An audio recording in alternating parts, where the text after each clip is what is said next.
Bienvenidos a este módulo de capacitación en protección radiológica. Mi nombre es Geraldine Gómez Lobo, soy ingeniera biomédica y oficial de protección radiológica para la empresa Sigar. En pantalla van a observar mis datos. En caso de que tengan alguna duda e inquietud, no duden en contactarme. Vamos a iniciar entonces con una pequeña introducción enfocada a sus riesgos derivados para la salud debidos a una exposición. Importante primero entonces tener presente y recordar que nosotros ya vivimos en un mundo que es naturalmente radiactivo. Es decir, nosotros todo el tiempo estamos recibiendo radiación, ya sea de fuentes artificiales o de fuentes naturales. En las fuentes naturales vamos a tener al cosmos, vamos a tener también al radón en el suelo y en el subsuelo, vamos a tener la radiación solar, vamos a tener o a recibir también radiación por parte de los alimentos, por los medios de transporte también. De hecho, cuando vamos en un avión, estamos más cerca del cosmos y del Sol comparado pues a las personas que se encuentran en la Tierra. Es por eso que a mayor altura, pues mayor radiación cósmica y solar vamos a recibir. En cuanto a las fuentes artificiales, en el sector salud vamos a tener equipos emisores de radiación ionizante, tales como los tomógrafos, los arcos en C, los mamógrafos, los rayos X fijos, entre otros. A modo de dato general, para esas personas que consumen más de 30 cigarrillos diarios, hay un estudio que nos dice que en un año pueden recibir una dosis radiactiva equivalente a 300 radiografías de tórax. ¿Esto a qué se debe? Resulta que entre los fertilizantes que usan para regar las plantas de tabaco se contiene el polonio 210 y este es un isótopo radioactivo emisor de partículas alfa. Es decir, que cuando nosotros estamos consumiendo tabaco o cuando estamos fumando un cigarrillo, pues también estamos consumiendo un isótopo radioactivo que es el polonio 210. Cuando dormimos acompañados, hay estudios que nos dicen que dormir acompañado produce 100 veces más dosis radiactiva que vivir cerca a una central nuclear.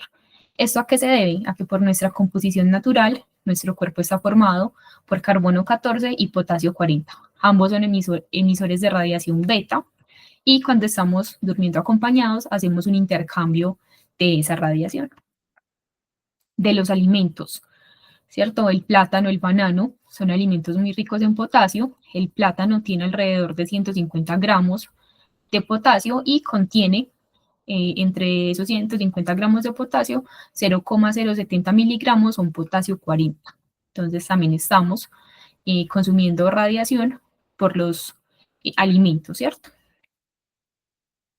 Es por esto también importante que tengamos presente cuál es ese tipo de riesgo derivado para la salud debido a una exposición que sufrimos nosotros los trabajadores ocupacionalmente expuestos a causa de una fuente artificial, ¿cierto? Entonces, a causa de una fuente artificial, nosotros sufrimos un riesgo de irradiación externa porque esos equipos pues no van a emitir radiación si no están conectados a una fuente eléctrica y si yo no les doy la orden de que emitan radiación, ¿cierto? Caso contrario a lo que ocurre, por ejemplo, cuando estoy manipulando fuentes radiactivas, que, por ejemplo, en servicios de medicina nuclear, pues esas fuentes sí están emitiendo radiación todo el tiempo.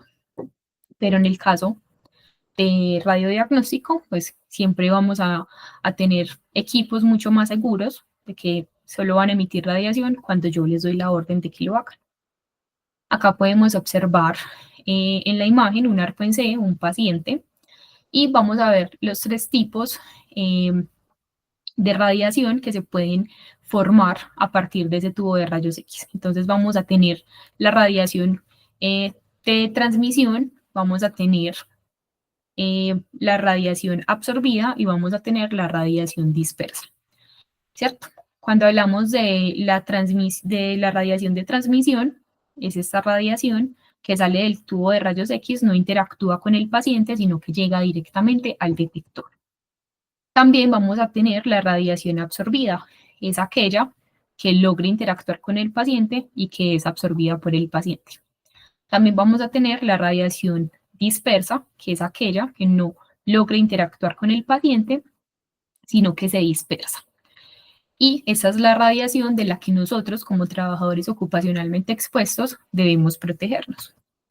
Acá vemos unas curvas de isodosis. Nos damos cuenta que entre más cercanos estemos al paciente, pues la curva de isodosis va a ser mucho mayor, ¿cierto? El color va a ser mucho más fuerte, es decir, hay mayor presencia de radiación ionizante mientras más cerca estemos al paciente. A medida que nos alejamos, pues esa radiación va a disminuir. ¿Qué factores entonces pueden afectar esa dosis? ¿Sí? La puede afectar la posición relativa, también la puede afectar ese volumen irradiado de paciente, también la puede afectar la posición del tubo de rayos X. Recordemos que la posición adecuada desde la protección radiológica es el tubo debajo de la mesa. También las características de los pulsos, es decir, el kilovoltaje, el miliamperaje y el tiempo de exposición que esté usando con el paciente. Y también el uso eficaz de esos blindajes. Importante, de cada 100 fotones que alcanzan al paciente, solo 100 y 200 logran dispersarse. Solo 20 alcanzan al detector de la imagen y el resto es absorbido por el paciente. Si nos devolvemos a la imagen, entonces, solo entre 100 y 200 se logran dispersar, ¿cierto? Entonces, nosotros nos estamos protegiendo alrededor de 200 y 300 fotones, ¿cierto? Solo 20 logran pasar derecho al detector de la imagen, es decir, solo 20 no interactúan con el paciente y el resto es absorbido por el paciente, que siempre va a ser quien va a recibir la mayor parte de la dosis. Bueno, hablemos entonces un poco sobre la protección y seguridad radiológica para reducir los riesgos derivados a una exposición. Importante que siempre tengamos presentes los principios de la protección radiológica. Justificación, optimización y limitación. No podemos olvidar estos principios, son nuestra razón de ser en la protección radiológica. Recordemos entonces que la justificación es que no deben adoptarse o realizarse prácticas o procedimientos que conlleven el uso de equipos emisores de radiación ionizante si estos no significan un beneficio neto positivo para la salud del paciente. Y en otras palabras, la forma en la que yo justifico es mediante una orden médica, ¿cierto? Que siempre la va a emitir el médico radiólogo. En cuanto a la optimización, donde siempre está presente el principio LARA, que significa tan bajo como sea razonablemente posible. Es decir, que la exposición a la radiación debe mantenerse tan baja como sea razonablemente posible. Y en cuanto a los límites de dosis, que siempre recordemos que por la resolución 181434 del 2002 del Ministerio de Minas y Energía, hay unos límites establecidos para los trabajadores ocupacionalmente expuestos. Nos dice que en 5 años no debemos superar los 100 milisievert y como promedio de esos 100 milisievert en 5 años, por año no deberíamos superar los 20 milisievert y por mes no deberíamos superar el 1,67 milisievert. Para los pacientes no existe un límite de dosis y para los miembros del público el límite de dosis está establecido como 1 milisievert. Importante que siempre tengamos presente esas medidas de protección radiológica. Son medidas básicas y realmente son muy intuitivas. Tenemos el tiempo, la distancia y el blindaje. Entre menos tiempo estoy expuesto a una fuente de radiación, menos radiación voy a recibir. Entre mayor distancia guardo de una fuente emisora de radiación ionizante, menos radiación voy a recibir. Recordemos que acá aplica la ley del inverso al cuadrado. Y el blindaje es que siempre hagamos uso de los elementos de protección radiológica, ¿cierto? Tales como chalecos, mamparas, gafas. Es importante e indispensable que siempre hagamos uso de ellas. ¿Sí? Cuando hablamos de el inverso al cuadrado, de la ley del inverso al cuadrado, estamos hablando de algo así. Este es el paciente. Cuando estamos cerca del paciente, estamos recibiendo muchísima más radiación, pero ¿qué pasa entonces si nosotros nos alejamos, ¿sí? O si guardamos la distancia? Pues vamos a ver que esa radiación que podíamos recibir estando en este punto va a disminuir 4 veces. y que si guardo mucha más distancia, va a disminuir otras 4 veces, ¿cierto? Entonces, por eso, la distancia siempre va a jugar un factor muy importante en la protección y seguridad radiológica. ¿Cuáles son esas actitudes y comportamientos que los trabajadores deben mantener para el funcionamiento de la protección radiológica? Siempre va a ser minimizar los tiempos de fluoroscopía. También usar la fluoroscopía pulsada o la menor cantidad de pulsos posibles para obtener imágenes aceptables. Que siempre usemos esos dispositivos o elementos de protección radiológica, ¿cierto? Se aconseja que si son procedimientos largos, entonces hagamos uso de chaleco falda para una mayor o mejor distribución de cargas, hagamos uso del protector de tiroides, las gafas deben tener protección lateral, también siempre tener presente los principios de la protección radiológica, ¿cierto? Justificación, optimización, límite de dosis, pero además hacer uso de las medidas básicas de la protección radiológica, que son tiempo, distancia y blindaje.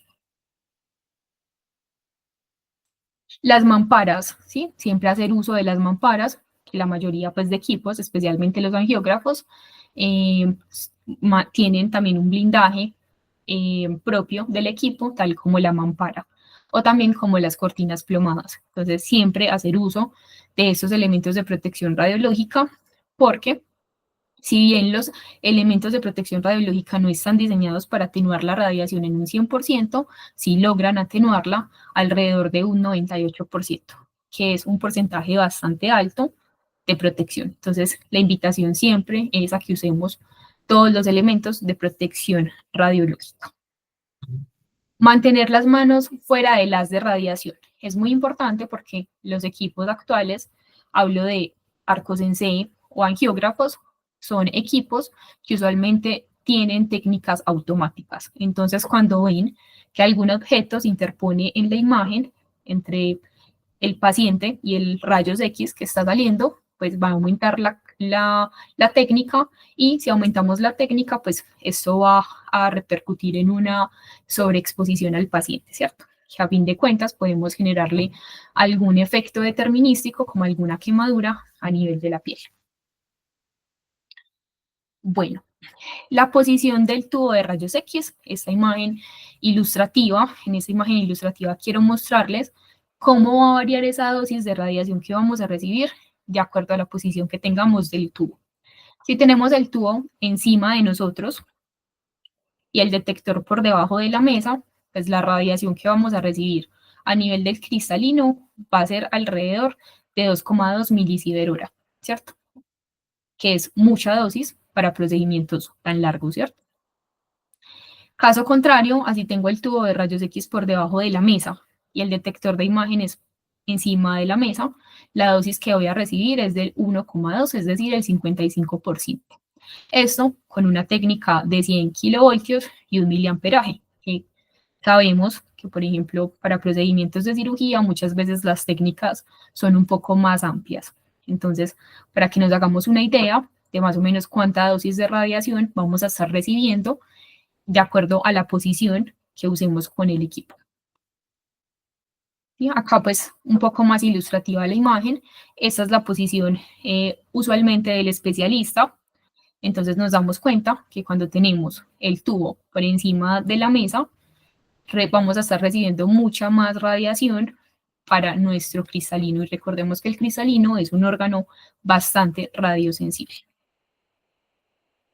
También importante que favorezcamos de las proyecciones oblicuas. También importante el uso del dosímetro personal. Siempre es importante que hagamos uso de la dosimetría, el dosímetro de cristalino, ¿sí? El dosímetro de tórax. Importante que recordemos que el dosímetro de tórax va por debajo del elemento plomado y el dosímetro de cristalino, pues el cristal debe ir hacia adentro, protegido, ¿cierto? No podemos usarlo por fuera porque necesitamos conocer es cuánta dosis de radiación está llegando a nuestros ojos. Entonces, importante que siempre usemos los dosímetros de una forma y posición adecuada. Listo. Entonces, espero que este espacio haya sido muy enriquecedor para todos ustedes. Y si llegan a tener alguna duda, alguna inquietud, no duden en contactarme o en preguntarme.